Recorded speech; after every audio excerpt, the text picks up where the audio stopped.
Despite what their moms told them, they just aren't talented enough for radio.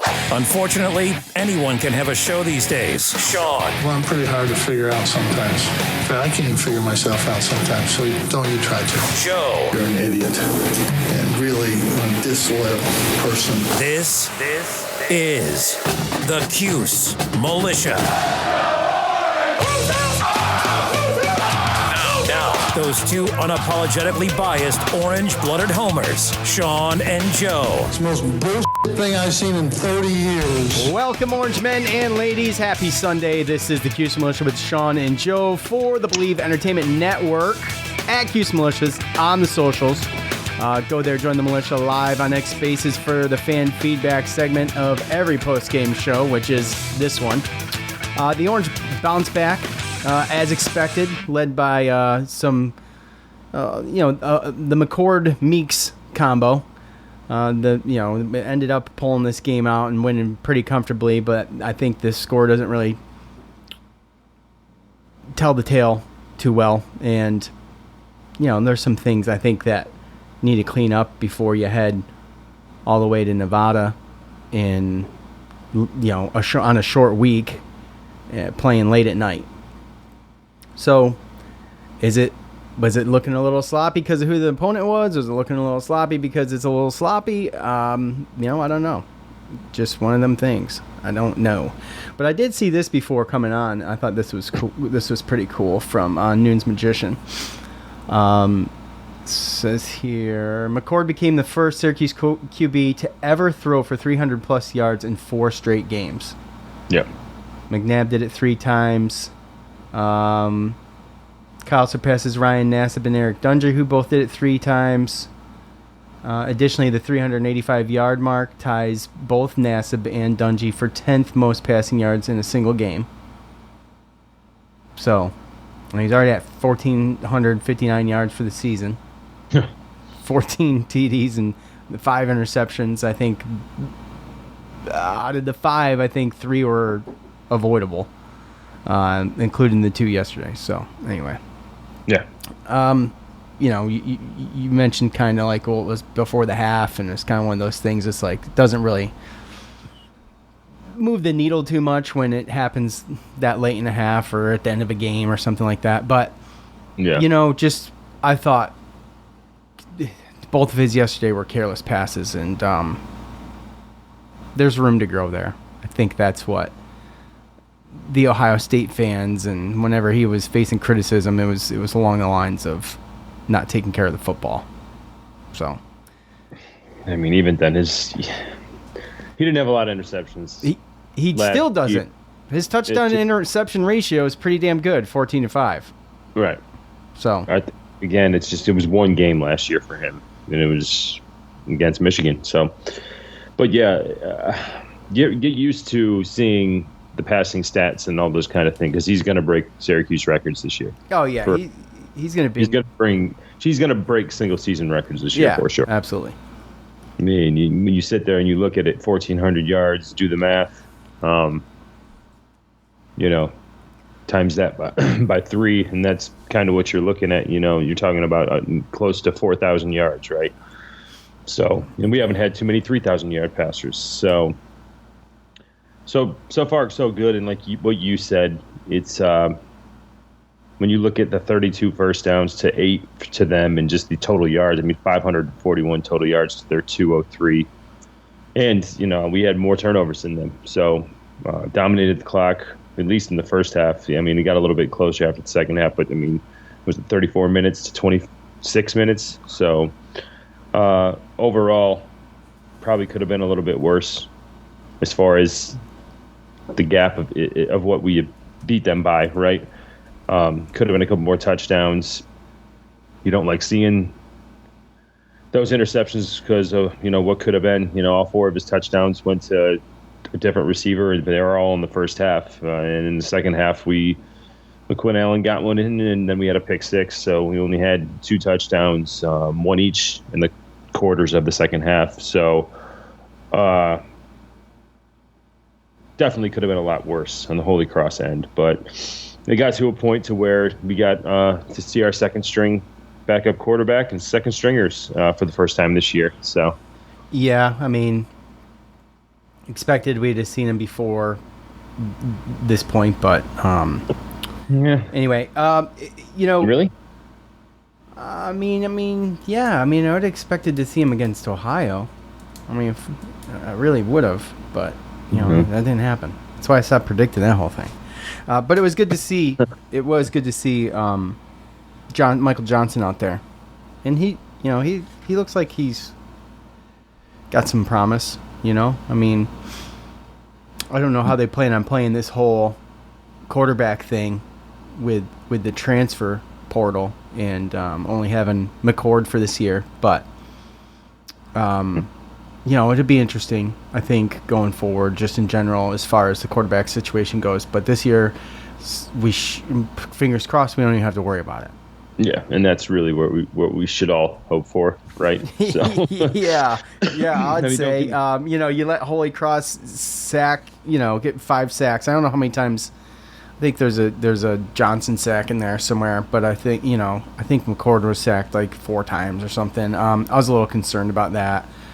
Yeah. I was very perplexed by Arande, and Coach touches on that a little bit, but I want to incorporate kind of the montage with fan feedback and try not to say too much. I feel like we can get our thoughts out as we get into fan feedback and all that stuff. But just those quick thoughts for me. Joe, you have anything else to add before we do this? No. Okay. All right. Here's what Coach had to say following the win. I thought that Holy Cross did an amazing job. Their head coach been a good guy. I know him for a while, just from him being a Northeast guy and actually being a really good football player during his playing career and coaching career. He's done a good job everywhere he's been. Just thankful for the way they played, to be honest with you. Those guys did a really, really good job, I thought, in the second quarter. Fought extremely hard, and they fought the entire game, so hats off to them and his staff and those players, and they're just a really good football team. After a game like this, Coach, do you have more questions than answers? I don't know. I don't really even... Well, they sacked Kyle several times, pressured him. You have special teams, field goals, missed 3 field goals today. Just, those sorts of things. Well, the sacks, so we were rotating different guys in. We probably shouldn't have rotated guys in that early, and as soon as certain guys got in, they gave up 2 sacks. So we just got to get them better.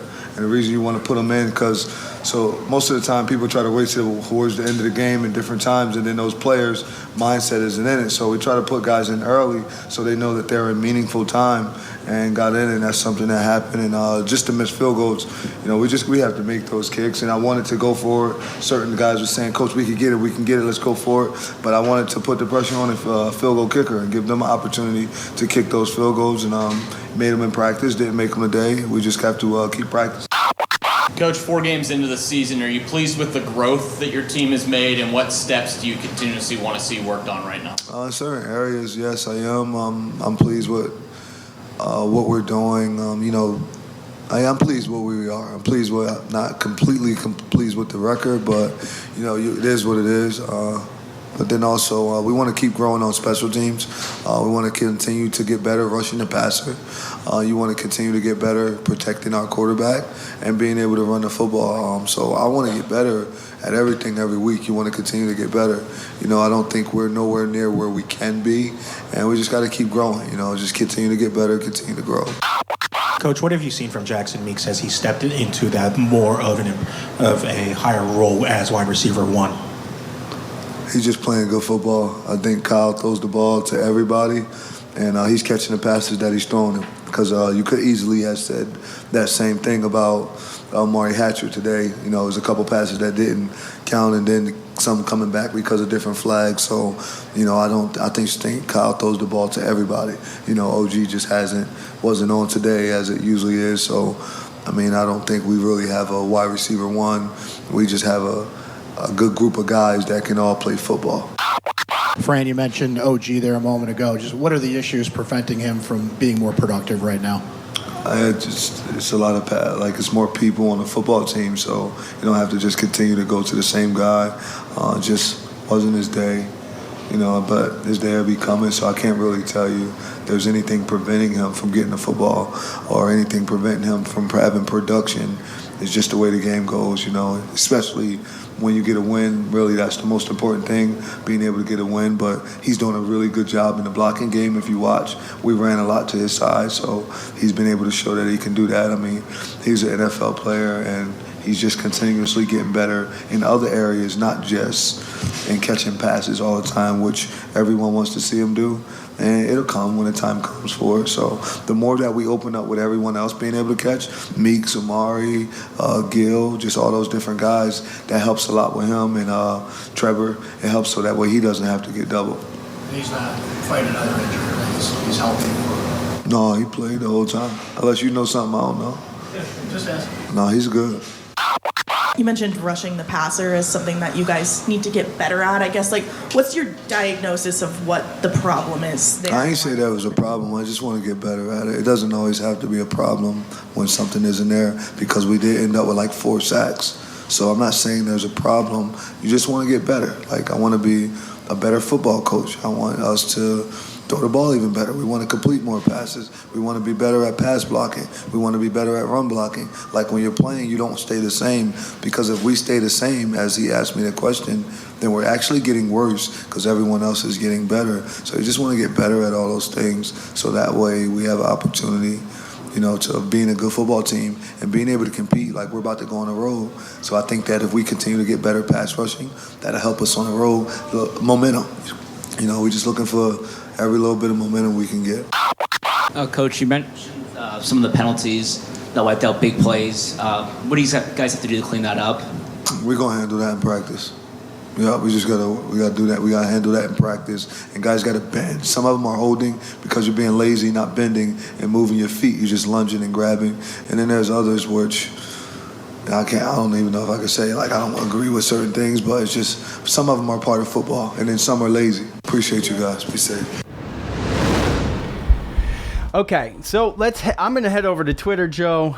Everybody heard what's in the montage. Anything that's not covered through the fan feedback stuff, we will hit before we jump off. So, let's see. Our buddy Nadal here. If you guys are bored on this episode, rank these units from best to worst for this game as a unit. For example, I know McCord is our best player, but can compare him to last week or overall play. So he's got O-line, D-line, QB, receivers, running backs, and special teams. Okay? So if you can't see it, it might be hard to remember, but it's at every aspect of every facet of the game. So you got it, right? Okay.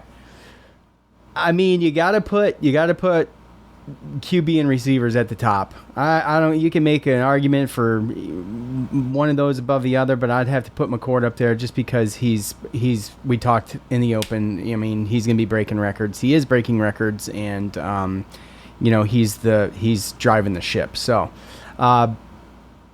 next, I think I would have to say, gosh, I would have to do running backs and have LeQuint just because of what he did yesterday. I thought that was great. That one catch for the touchdown was amazing. And he's doing more than running, and he eventually got going, but it took a minute. But he ran one in, but he had a great catch, right? Right, yeah. And I mean, being a dual threat guy, that's impressive, and I love seeing that. So. Yeah, I'd probably go there too. And then probably D-line, then O-line for obvious reasons, and then special teams has got to be last. We're talking this game, it's got to be last. I probably would have put the secondary right there, probably behind running backs. So I think we're leaving out the secondary and the linebacker. Defensive-wise. Go ahead. Defensive-wise, I think the defensive line and the linebackers played well, but I think that that the secondary you got to put up there. You take away 2 plays, and they really just shut everything down. Yeah. I had a pick six. Yeah. So I think raises their score a little bit, and defense scores. Yeah, So, it's so hard. Like coming to do the show. Okay, like here's the thing. This is just it's Holy Cross, right? So we did this thing where we pretended like the game sold out. Now there might not have been tickets available, but I mean I'm not an idiot. Okay, I have eyes. All right, I'm not listening to the game on the radio. I'm not saying the crowd wasn't great. I'm saying the crowd wasn't all there.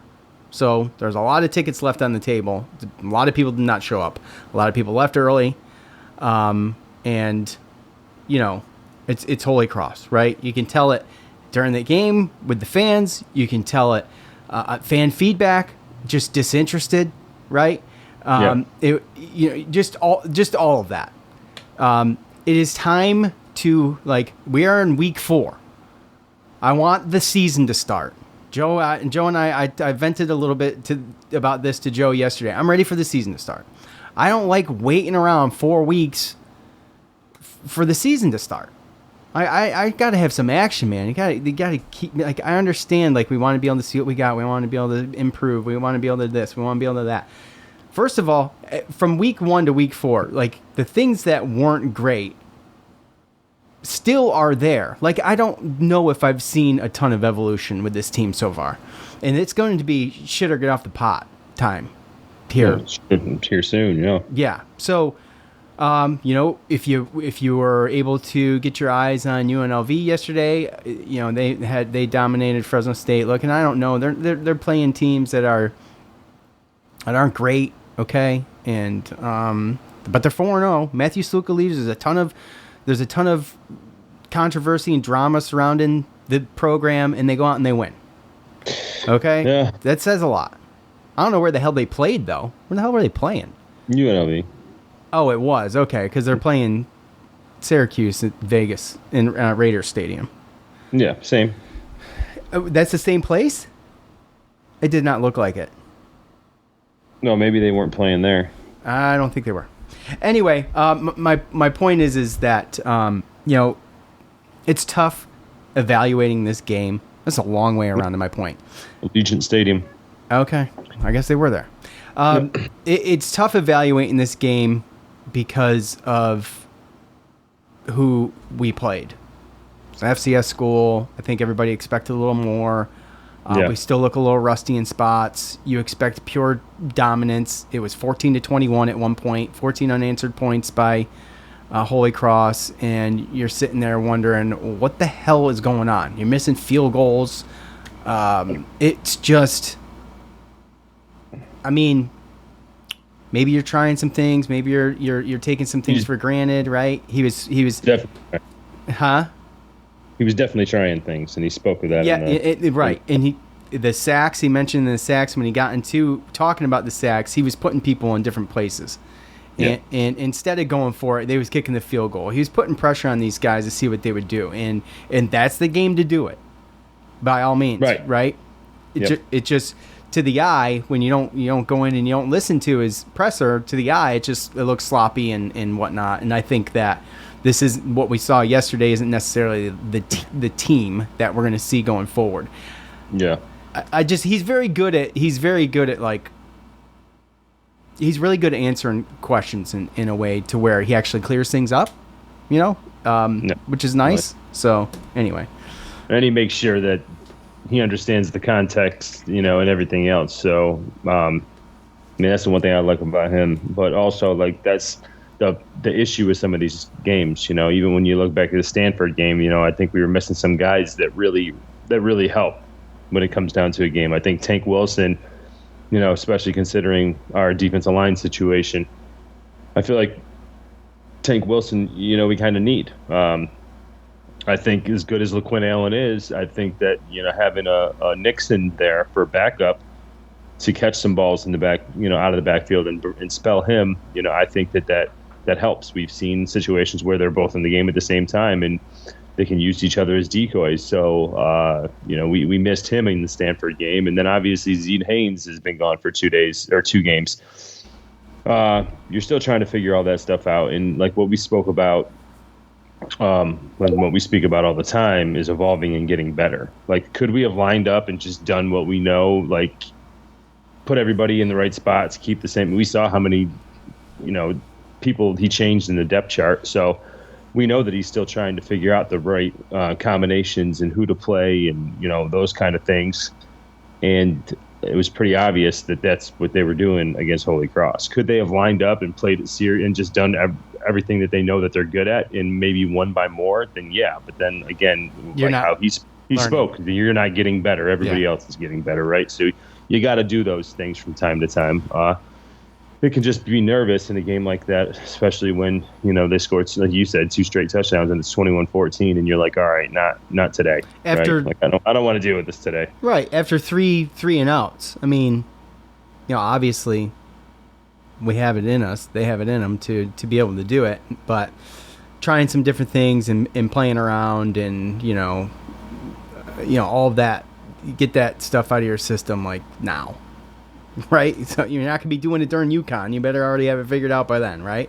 Yeah. So, but it also gets other people out there too, right? Yeah, absolutely. And obviously, on top of that, it's Parents' Day, so I'm sure a lot of those kids had their parents there. So obviously, Michael Johnson Jr. had his dad there, so that's a special moment for him to be able to get out on the field. We saw Hornsby, the freshman receiver that we flipped from Texas A&M. We saw him make a catch. We saw Jamie Tremble make a catch, that tight end. That was pretty much the top of our recruiting class alongside King Joseph Edwards. We saw him have Gil got 3 his first sacks. touchdown of the year. Yep. So we got to be able to see that stuff, and we might not see it again this year. But are you at all worried about Gadsden's last 2 games? I mean, I think he's gotten 16 yards the last 2 games. I don't like. So, you speculated that maybe you thought that he could have been nursing an injury. Like you wondered about it last week. You mentioned it. So I hope he's okay. I don't know if is he injured or what. But according to coach, he's fine. So getting doubled, he is out there. He did play the whole game. I mean, he was out there quite a bit from what I noticed. Yeah. And they ran the ball his way. So he's out there blocking and doing other things. But, for the season right now, he's like the 4th. In yards, he's the 4th guy. He's the 4th receiver.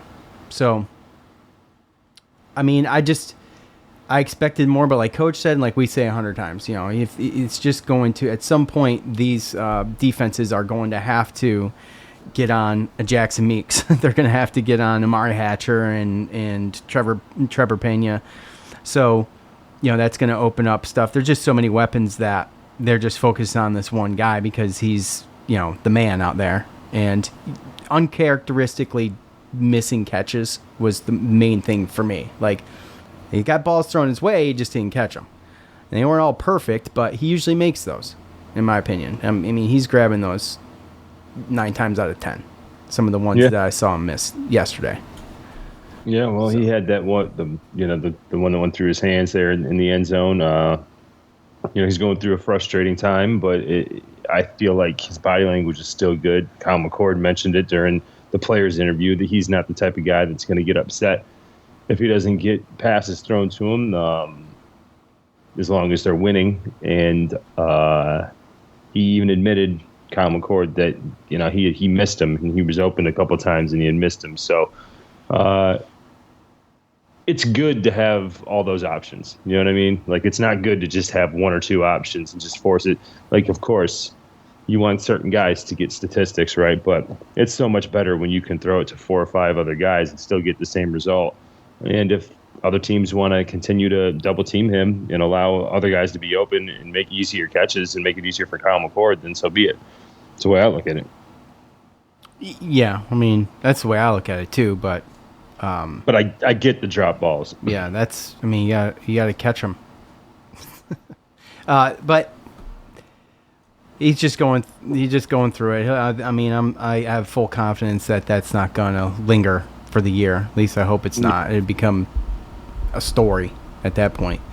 Let's see. At Saltine Warrior 4, UNLV probably going to be favored by a touchdown. Need to figure this crap out quick. Next week's going to be, this week's game's going to be interesting. I don't even know. So many talk about questions. I'm excited for this team to be challenged a little bit more than what we've been. And I'm excited to see how they respond to it, especially in being that late of a game on a Friday. Right. You know what I mean? On a short week, too. So, at Level Up Luke, got a lot to clean up. It feels a lot more like the first year of a new program than the finished product. Well, yeah. It's a lot of these types of comments. I don't know what you got on Facebook, but at Cuse Friars, pretty shitty. I think we just all had our expectation of being hanging out there and just taking them behind the woodshed and just beating the snot out of them. And it started that way. It started like, oh, geez, this thing's going to get out of hand way too quick. So, anyway. Andrew, any win is a good win. No reason for Holy Cross to have been able to do some of the things they did on offense and defense. So, yeah, I would agree. I don't know what is playing around and what is actually, an issue. Yeah. At this point, after listening to the press conference, I mean, I'm like, okay, well, I guess I didn't pay that much attention because I don't know what was what and who was where when. So, right. I mean, it's very hard, especially in game right there, to check and see who's in there for the normally the starters for offensive line and normally starters for defensive line. So again, playing around and doing those things, obviously, if you know it's an issue, then if you have a chance to take that not only outside of practice but in the games and try other things to try to improve a situation, then so be it. Different people, different looks, different combinations of guys, and now they're going to be able to go and take that to tape this weekend and then go to practice this week and possibly figure out something. I mean, that's literally what it comes down with coaching when you have to play all these guys. We always talk about it still being open competition, and again, it's something that's trying to get fixed. That's why it still kind of struggled a little bit yesterday, because he was moving people around, and that's a majority of the stuff I got here on Facebook, man. I mean, it's either, the lines, Dave from Raleigh, top fan Dave Raleigh. Close enough. Yeah, I mean, it's a win, but that's not the barometer on Holy Cross. I thought the O-line looked pretty poor. Defense looked mostly good, and the throwing game looked good. 0 for 3 field goals, woof. Here's to hoping the UNLV game looks a lot better. We need a new kicker. Great game, but they need to work on missed tackles. I think our defense and offensive lines need work.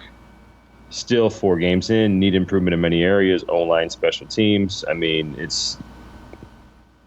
What about the penalties was one thing we started off like really good with the penalty situation from the first couple games, and the last couple games have been a little bit worse, but what was that one, the Amari Hatcher's touchdown that got called back? What was that call even? I don't think I ever heard.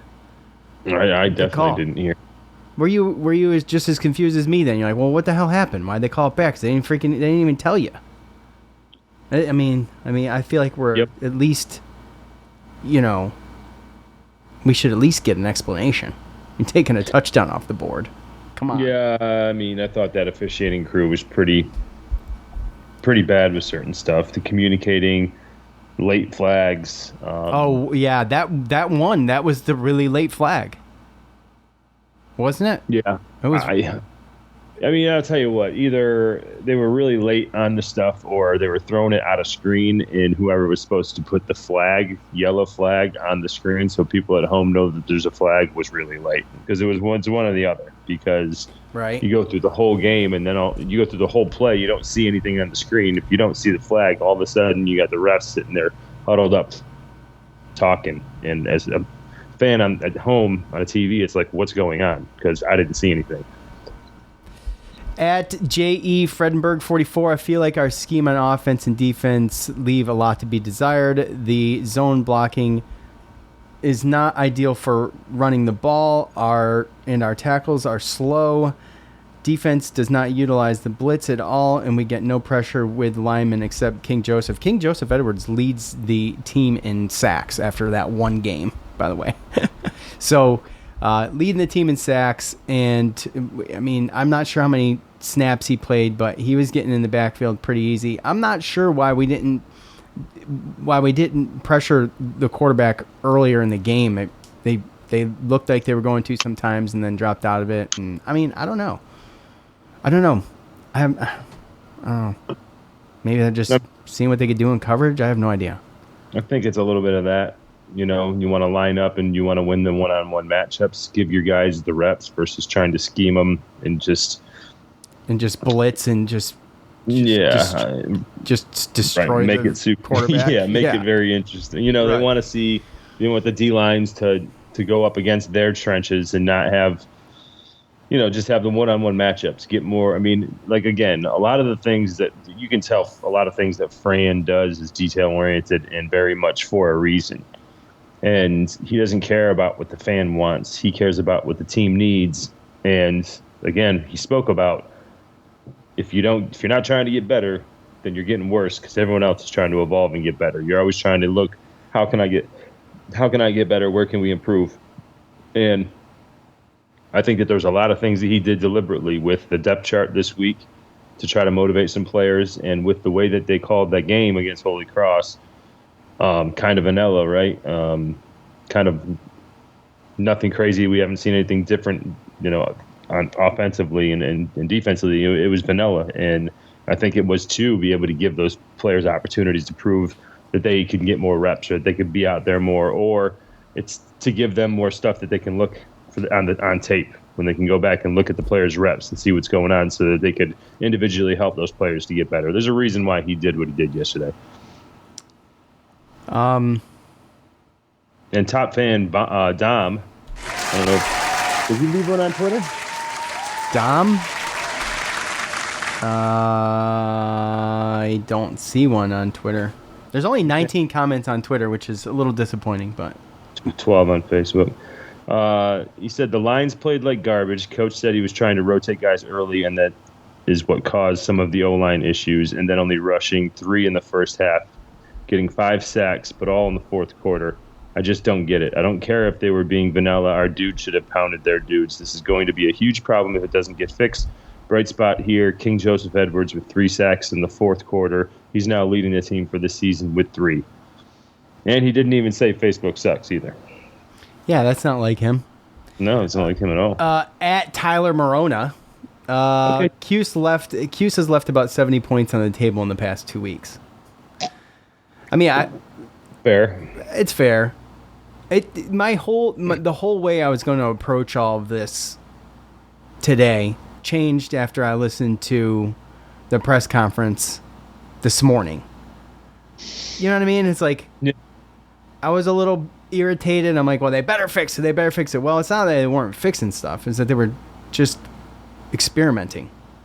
And so we don't know. So I can't sit here and give you a legit, yes or no on what good and bad was yesterday, because I'd have to go back and watch the whole thing all over again. You have to go back and watch, pause it, see who's in the game. Yes, exactly. It's just, you can't go break it down like that. It's just, at the end of the day, if you know there's issues, you got to fix it. I mean, field goals, right? Those were an issue. Right. Obviously, you saw the one guy, Denneberg, boots it out of the end zone every time. He almost puts it through the goalpost off of a kickoff. But he shanked the 2 yesterday. The second one was just you can't miss. You can't miss like that. If it's blocked, I get it, but that one was a complete shank. As a field goal kicker and special teams coach, and all that, it's almost like an embarrassment.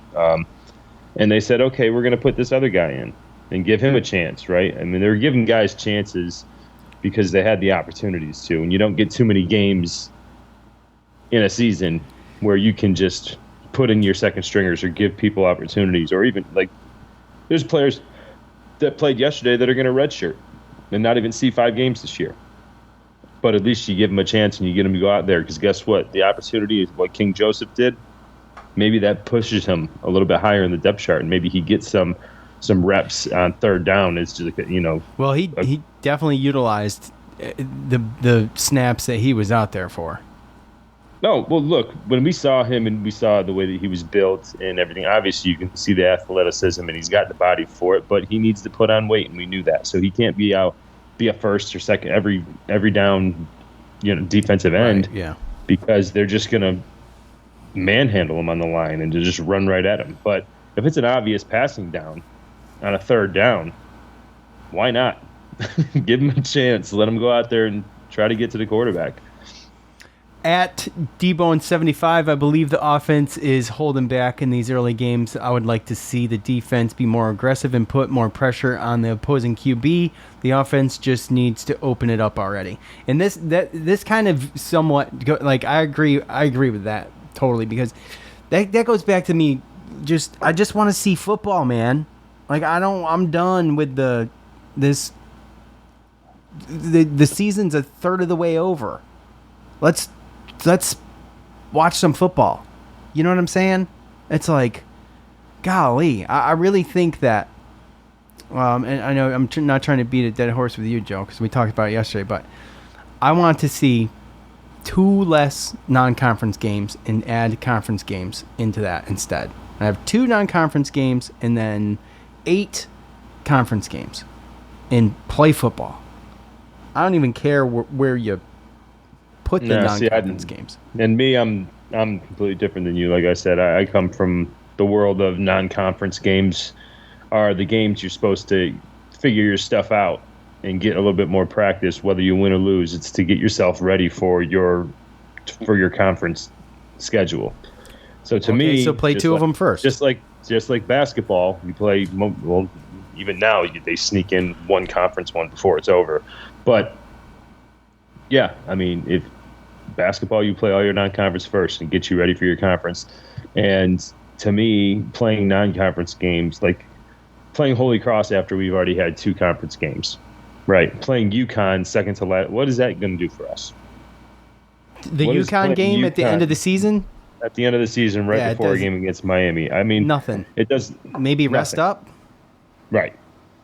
So if it was up to me, what I told you. If you play 4 games, to me it would have been, Holy Cross, UConn, Ohio, UNLV, then start your season the way it used to be. Do you think 4's? Oh, you like 4? You good with 4? If it's 4 across the board and everyone's got the same situation where you can only play one D1 AA and everything like that, then that's. I'm cool with it, but I think that it would definitely be better to have more conference games. So I'm completely fine with getting rid of the non-conference games altogether. Okay. Well, then if we just did 2 and we put them in, you and I were to be in charge of this whole thing and we compromise, we say, okay, you do 2 non-conference games to start the season and then the rest is football. Yep. Maybe an FCS and then, some other old rival, like a Rutgers or something like that even. You know what I mean? Right. Something with some chutzpah. Or you have the non-conference games, at least more than one with some chutzpah. I know we don't really know what the hell is going to happen with UNLV, blah, blah, blah. No, that's what it normally is, right? You got the guys, those teams, they want to play better competition, too, to challenge themselves, right? I know, and they that's actually fair. get paid to come and play for us to get W's. Right. So if you're going to do it correct, unless do it correctly. Unless you're Notre Dame and you bring in, what the hell was it, Northern Illinois, and pay them $2 million and you get beat. You got to be careful with who you bring in, right? Oh, man. They look like they got back on track somewhat, though, anyway. Yeah. I was hoping Louisville was going to be able to grab it yesterday. But I know, man. I know. And then Stanford, I watched that Stanford. I was hoping they were going to be close, too. I know. But, it was for a little bit. Yeah, I suppose it was still manageable at halftime. Yeah, but there was way too much for them to handle, which is a little disappointing. Anyway, okay, let me see what else we got here, and I got one more. The ones that we got on Twitter are they're good, they are. At Joseph Livshin. Not a fan of our defensive schemes, never blitz. Only pressure we got was from our second string. Zone coverage is way too soft. Offensively, our O-line can't block anyone. McCord never looks off his first read while multiple receivers run wide open. I don't know. Didn't look good. Anything to say about that? I mean... again, it just goes back to everyone. It's all in the eye of the beholder, right? I mean, the fans want to see a 56-0. You know, I wanted to see 56-10 because that's what I picked. I wanted to see 52-3. I mean, that's what I wanted to see, yeah. right? But not always going to get what you want, and at the end of the day, I can sacrifice that game going the way that it did for me, as long as it's because the coaches are trying out different things to improve and get better. There was a halftime speech, though, along the lines of, you know, do you want this? You know, you're representing the S. And that's, you know. So there was a rallying of the troops, you know, so to speak, for Coach at halftime. I mean, obviously he wasn't happy with all that. What was it at halftime? Was it 28-14 or 21-14? Yeah, it's 28-14. Okay. Let's see. Joey G at Coming Soon 62. 0 pass rush, 0 penetration. O-line, porous, almost got Kyle killed. Can't pick up blitzers nor make adjustments. Having a, I don't know, something dimensional QB limits this offense. We don't have good enough O-line for this. DB's play was soft and not hard-hitting D. Prevent D continues. I would say, like, the one thing I'm concerned about is the offensive line. I thought the offensive line was going to be a little bit better than what we've seen. I don't think it should have taken into the third quarter to get LeQuint going. It just was something that I was looking for early, and I thought we were going to be able to be successful early, but we weren't. Will Nixon's impressive, though. Yeah. I like him. So Willis, I mean, the whole backfield, really. I know. I mean, you even saw Jaden Hart out there, one rush for 11 yards. So really good to get those guys some burn. What else It's you got? finding the balance, right? It's what needs to happen. This is finding the balance. You can't lose your running back room and get them disinterested because you want to throw the ball 50 yards with McCord, you know? But you also have to understand that you have McCord, and you can't just run the ball 40 times either. So there's got to have to be a balance, but they got to use it. They get to a point to where they use it correctly, then I feel like it could make them really dangerous because they could pass or throw really on any down. And even when it comes to 3rd and 10 or more, like, I'm still not really nervous about McCord possibly being able to get that touch or that first down. So that's really what they need to do, is they need to be more balanced. Yeah. I mean, you have to be successful to be balanced, though. I mean, you know what I'm saying? Not that they abandoned the run, because they didn't. They found ways to get LeQuint the ball, which is the important thing. Well, that's the other thing too, right? Is that if you can use specific plays, specific pass plays as an extension of your running game, right? And if that's doing screen passes, wide receiver screens, swing passes, things like that, then that's, you know, essentially just runs on the outside that are forcing the defense to be honest. And I feel like we probably need to, you know, venture more into doing that a little bit more. I thought we were a little bit better yesterday, though. LeQuint had a decent amount of catches, didn't he? He did. He had 7 catches for 54 yards. Yeah. So I'll take that. Anyway, yeah, I mean, I'll take that too. That's good. And I think that's what ended up helping him get some of those yards later in the game on the ground. So, did you have another one for Facebook? Because I got about one more and we're wrapping this thing up. Yeah, it's top fan Andy, boy Andy Stewart.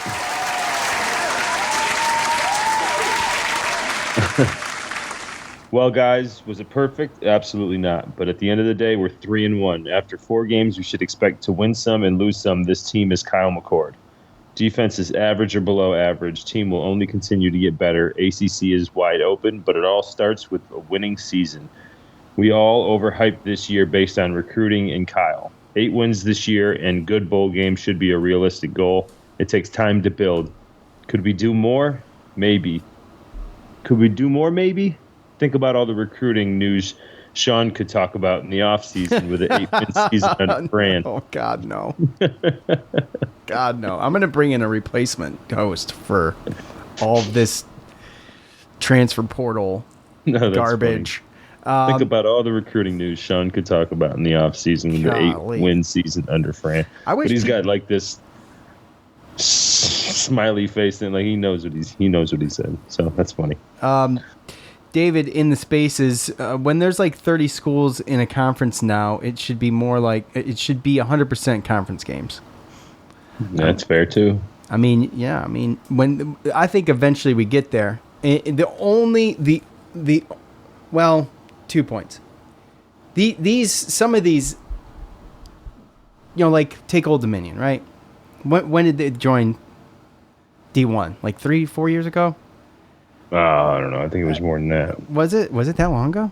Anyway, they were being competitive playing FBS schools. So as a D1 AA, and that's what got them up there. So I mean, and they actually do okay. So they beat Virginia Tech. Do what? James Madison. Yeah. I mean, and so to be fair, those schools, that's how they get their shot, is playing schools that are, that they should probably kick their ass. So, yep. And that's one thing. And as far as like the figuring it out thing, I mean, that's what the spring's for. Like, I wouldn't care. Like I told you yesterday, like basketball's a little different. There's way more games. There's usually a preseason, a early tournament. And I just feel like that dynamic's a little different. I mean, if you had freaking 32 football games, it'd be, I wouldn't be talking about this, but here we are, using a third of the schedule on non-conference BS. So anyways, that's something that I think when, I don't want to get too deep into like this super conference stuff, but I think we're gonna have to talk about it at some point, just because I feel like obviously that's the way things are going, and pay for play is out in the open now, and we always wondered how the sausage was made, and we kind of knew, but now we get to see it, and it's a mess. This whole Matthew Sluka thing is just another example of the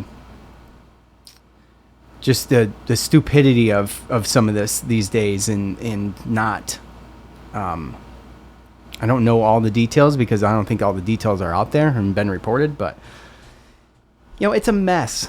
It's a he said, she said thing right now. Yeah, it's a he said, she said thing, and you know what? Shame on you for not getting something in writing, and shame on the coaches for promising not delivering. Shame on all of it. It's all bad. There's not a lot of good. There's not a lot of things to defend about it. So, I mean, and I don't even, like I said, we don't even know the whole story. So one day I hope we do find out. But my point is that this is pay for play now, and that's not what was supposed to be going on. But that's where we ended up, and we all knew we were going to end up there because that's what they were doing anyway. Mm-hmm. Now they got the green light to do pretty much whatever the hell they want. So anyway, there's other podcasts we could have based just off of the conference stuff and the NIL stuff, huh? Yeah, 100%. But I will tell you that UNLV didn't look like they were phased at all about whatever was going on yesterday. Well, that quarterback for UNLV, and I'll learn his name before we. Was it Haj? Yeah. Let's just call him Haj. It's Haj. Yeah. Well, it's Haj Malik. Haj Malik Williams. That's not difficult. Anyway, We'll call him Haj. What are you worried about? I'm not that worried. I'm just saying. Well, Haj and Matthew, they were going at it in spring for the starting position, and it was neck and neck, and they chose Sluka. So they're not going to skip a beat with Haj Malik stepping in and taking this team over. And you can make an argument that Williams is a better dual threat quarterback. Sluka was good, but Haj Malik yesterday with 119 yards and a touchdown on the ground to go along with 182 yards through the air is, they, like you said, they didn't skip a beat because they got another leader sitting on the bench who was ready to come in at any moment, and he did. So I guess we'll talk about that Tuesday. I don't even know. We will. We will. Anyway, let's wrap this up with @Mike S748555165. Seemed flat most of the day. Throwing 50 times against Holy Cross was a mistake. The line needs to work on run blocking. Should have run the backs 15 times each and pounded Holy Cross. Gadsden dropped at least 3 passes. One was a touchdown. Loved King Joseph. Loved Willis. Need a kicker. There you go. Mike sums it up. If I would have just went to that one first, we could have just stopped there. So, anyway. That one's tough. I know. But because that's like what I was talking about earlier. Like if we just put our 5 best run blocking offensive linemen in, and we just pounded the rock and put all these extra tight ends and everything like that, like then we probably could have done that. But what does that help? You know what I mean? Well, right. Like, what does it help? It doesn't help because that's not what we're going to do against every other team. Right, like I said, knowing what I know now, I would have looked at this game a little bit different. We also don't get that kind of information. We're not used to it. You know what I'm saying? Like the past 8 years, we weren't getting any information. You know what I mean? Yeah. So it's he's not going to give out his secrets. But no, but I mean, he's letting you know what the hell's going on and why. I mean, you're getting explanations. Right. I mean, so that helps. What? It helps people to understand. And it helps people to calm down. All of these comments were right after the game. I was with most of them. After I watched the presser, I was like, well, changes my perspective a little bit. So, a lot bit. So, well, and that helps too, right? Because back in the day, it was like we couldn't get any answers, and it made it seem like we had to go. Back in the day? Last year? Oh, back in my day. Last year. Back in my day.